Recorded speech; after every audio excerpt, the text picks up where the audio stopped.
Ever felt like there's something going on behind the scenes with silver? Like the official story doesn't quite match what you're seeing? Well, today we're pulling back the curtain on something huge. We've managed to get our hands on a memo, an internal document that seems to originate from circles close to the Fed.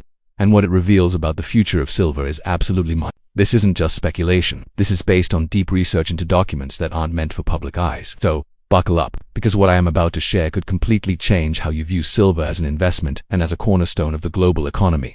For years, we've heard whispers and theories about a potential silver squeeze, the idea that industrial and investment demand could one day overwhelm the available supply. But what if I told you that this squeeze isn't just a possibility? What if it's already being planned for, managed, and even controlled from the highest levels of the financial system? This memo we've uncovered paints a picture of a lock-in scenario. It's a strategy, a deliberate plan, to manage the inevitable supply crunch in a way that protects the system, not the average investor. Let's break down what this lock-in really means. According to the document, the powers that be are fully aware that the demand for physical silver, especially from the tech and green energy sectors, is on an explosive trajectory. They see the supply chain straining. Instead of letting the free market dictate a massive price surge, which could destabilize currencies, the memo outlines a phased approach.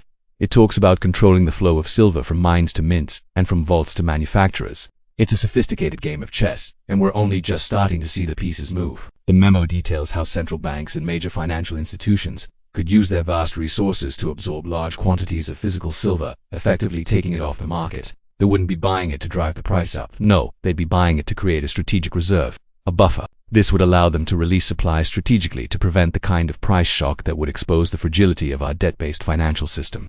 They want to control the burn, not extinguish the fire.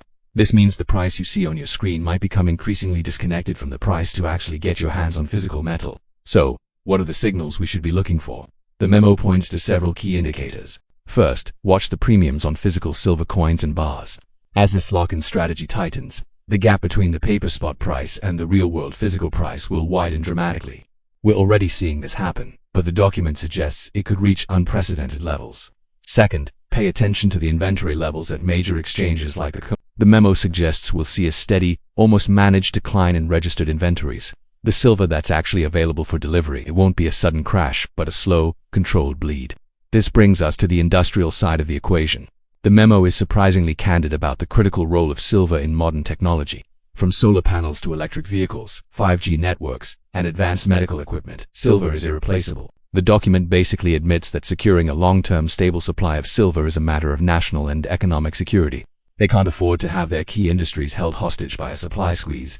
So, the lock-in is also about ensuring that major corporations have access to the silver they need, even if it means smaller investors and the general public are left out in the cold. Let's talk numbers for a second, because that's where the story gets really compelling.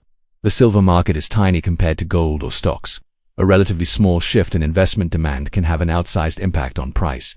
The authors of this memo know this. They've modeled the scenarios. They understand that a surge of even a few $1 billion into physical silver could break the market. The lock-in is their contingency plan. It's designed to manage this inflow, to channel it, and to prevent the paper derivatives market from collapsing under the weight of physical delivery demands. So, how does this affect you, the individual who wants to protect your wealth with silver? It means the game is changing. For years, the strategy was simple: buy silver because the price is suppressed, and will eventually go up. Now, the strategy needs to be more nuanced. It's not just about the price going up, it's about availability. The memo implies a future where you might have the money to buy silver, but you simply won't be able to find any for sale at a reasonable price. The real squeeze won't be a price squeeze, it will be a supply squeeze, an availability squeeze. Think about it this way. The memo describes a two-tiered market. The top tier is for central banks, governments, and megacorporations who are part of the lock-in. They get their silver. The second tier is for the rest of us. We'll be left to fight over the scraps, paying massive premiums for whatever is left. This isn't a far-off dystopian future. The memo suggests the framework for this is being put in place right now.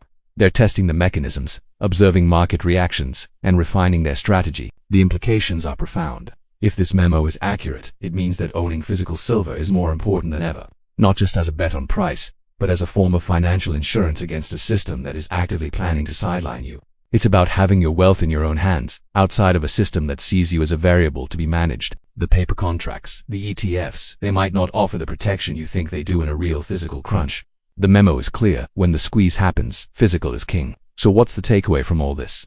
First, don't panic, but be prepared. The information in this document is a roadmap. It shows you the likely path forward. Second, understand that the rules of the game are being rewritten. Your strategy for acquiring and holding silver needs to adapt. The window of opportunity to buy physical silver at relatively low premiums might be closing faster than any of us think. This isn't about trying to get rich quick. This is about understanding the long-term game being played and positioning yourself wisely to preserve your purchasing power. We'll keep digging, keep analyzing, and keep bringing you the information they don't want you to see. Thanks for watching, and make sure you subscribe so you don't miss our next update on this developing story.